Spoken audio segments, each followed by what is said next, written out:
Hello friends, welcome back. In this video, we will be going through the Project Timeline Template Tour. Project planning is one step in project management. In this content, we will be setting up a project timeline with Notion as the project management tool. Before that, there is various options to use in project management tool. What important is to pick which is suitable and work the best for the current project. Example, MS Excel, Notion, Asana, Trello, and more.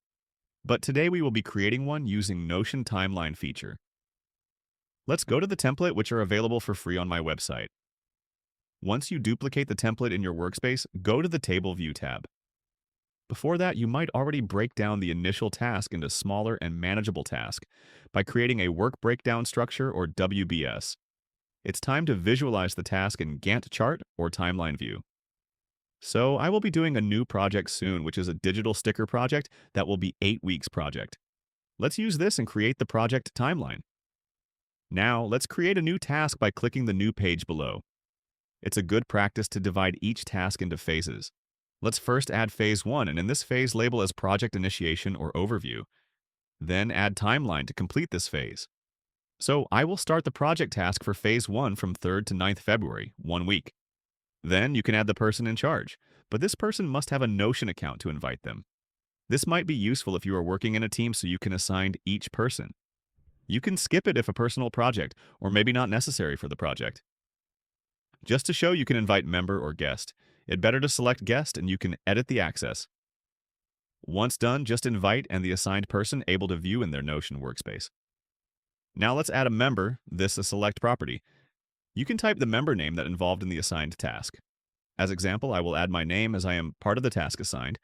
Here you can also select the status and check the complete box.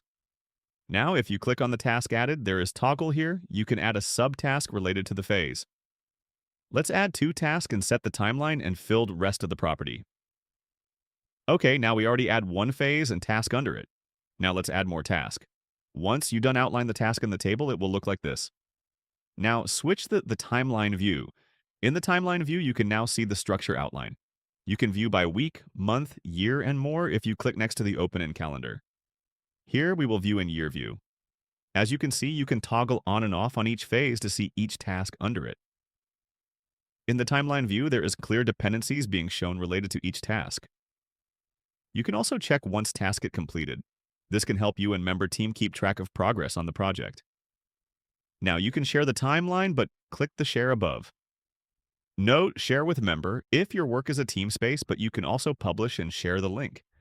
Make sure to toggle off the duplicate page. You can unpublish once the project is completed. But if you want to share a printed version, you can export them PDF. However, it only show in table view. Easy trick, you can screenshot to save as an image and upload or print to share with other members. Alright, that's all for today, and I hope you learned something. You can go to my website to get the template for free and for more info. Thank you. Hope to see you in the next one.